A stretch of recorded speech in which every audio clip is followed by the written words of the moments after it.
Magic Tree House, Book 8 Midnight on the Moon. Chapter 1 By Moonlight. Jack, whispered a voice. Jack opened his eyes. He saw a figure in the moonlight. Wake up, get dressed. It was his sister, Annie. Jack turned on his lamp. He rubbed his eyes. Annie was standing beside his bed. She wore jeans and a sweatshirt. Let's go to the tree house, she said. What time is it? Asked Jack. He put on his glasses. Don't look at your clock, said Annie. Jack looked at his clock. Oh man, he said. It's midnight. It's too dark. No, it isn't. The moon makes it bright enough to see, said Annie. Wait till morning, said Jack. No, now, said Annie. We have to find the four thing. I have a feeling that the full moon might help us. That's nuts, said Jack. I want to sleep. You can't sleep when we come back home, said Annie. No time will have passed. Jack sighed. Oh, brother, he said. But he got out of bed. Jay, whispered Annie. Meet you at the back door. She tiptoed out of Jack's room. Jack yawned.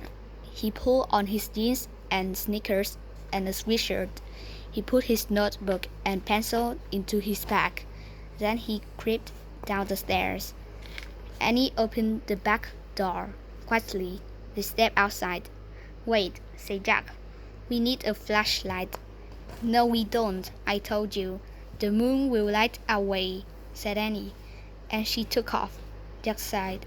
Then followed her. Annie was right, thought Jack. The moon was so bright that he could see his window. Everything seemed washed with silver. Soon they left the street. Annie led the way into the fog corridors. It was much darker under the shadows of the tree. Jack looked up, searching for the tree house. There, said Annie. The magic tree house was shining in the moonlight. Annie grabbed the rope ladder and started climbing up. Careful, go slowly, said Jack. He followed her up the ladder and into the treehouse. Moonlight streamed through the window. It shone on the letter M that shimmered on the wooden floor. It shone on the three M things that rest on the M: a moonstone from the time of the ninjas, a mango from the Amazon rainforest, and a mammoth bone from the Ice Age. We need just one more thing, said Annie, to free Morgan from her spell. Squeak! Peanut, said Annie. In the dim light, Jack saw a tiny mouse. She sat on an open book. You didn't expect to see us this late, did you? Said Annie. She picked up Peanut, and Jack picked up the open book. So where are we going this time? Annie asked him. Jack held the book up to the moonlight. Uh-oh, he said. I knew we should have brought a flashlight. I can't read a thing. He could make out diagrams and shadowy pictures, but he couldn't read a word. Look at the cover, said Annie. The letters were bigger on the cover. Jack squinted at them. It's called Hello Moon, he said. Annie gasped. We're going to the moon. Of course not, said Jack. It's impossible to go to the moon without tons of equipment.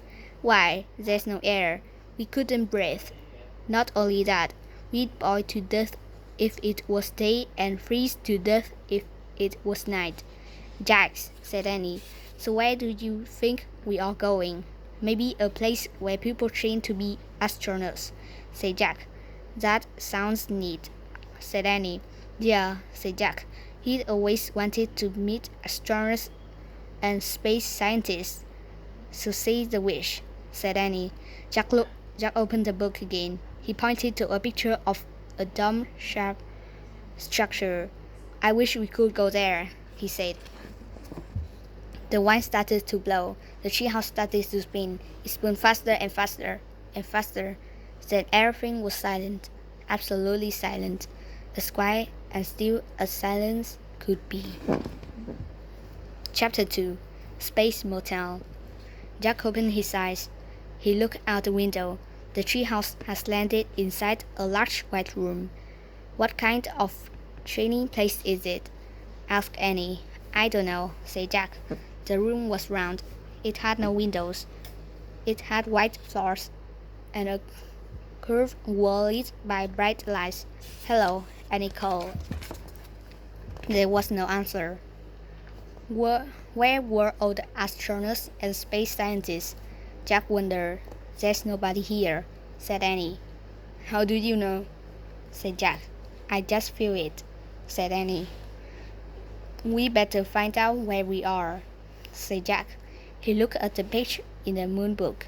He read the words below the picture of the dome. A moon base was built on the moon in the year 2031. The top of the dome slides open to let spacecrafts enter and leave. Oh man, Jack whispered. What's wrong? Said Annie. Jack's heart pounded with excitement. He could hardly speak. We've landed inside a moon base, he said. So, said Annie. So the moon base is on the moon, said Jack. Annie's eye widened. War on the moon? She asked. Jack nodded. The book says the moon base was built in the year 2031, he said. So this book was written after that, which means this book is from the future. Oh wow, said Annie. Morgan must have gone forward in time to borrow it from a future library. Right, said Jack. And now we're in the future, on the moon. Squeak, squeak.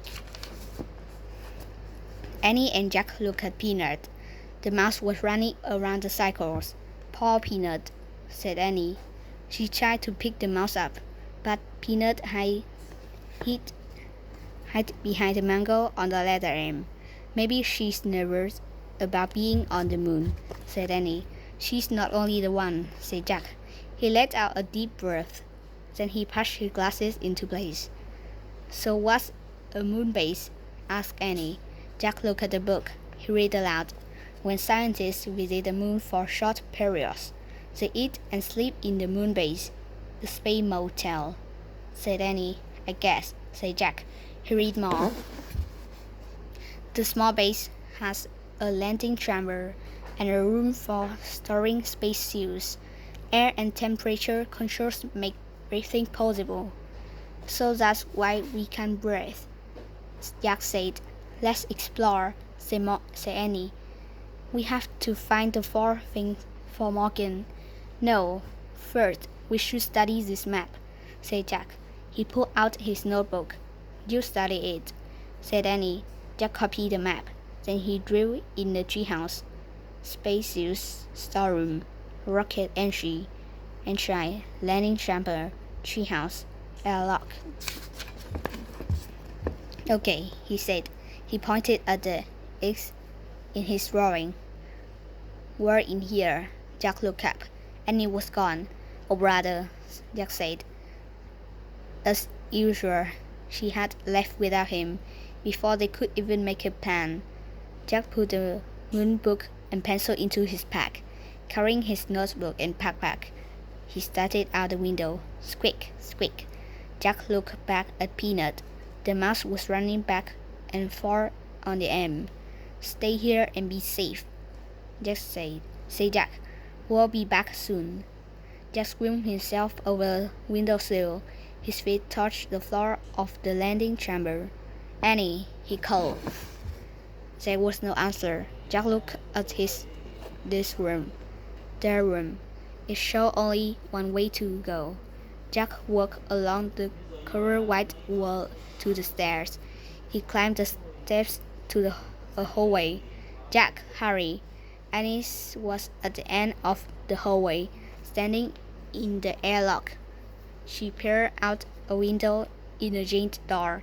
Jack hurried toward her. Annie stepped aside so he could look out the window too. Oh man, said Jack. What he saw took his breath away. He stared at a rocky red land. The land was filled with giant craters and tall mountains. The sun was shining, but the sky was in black. Say hi to the moon, Annie said softly.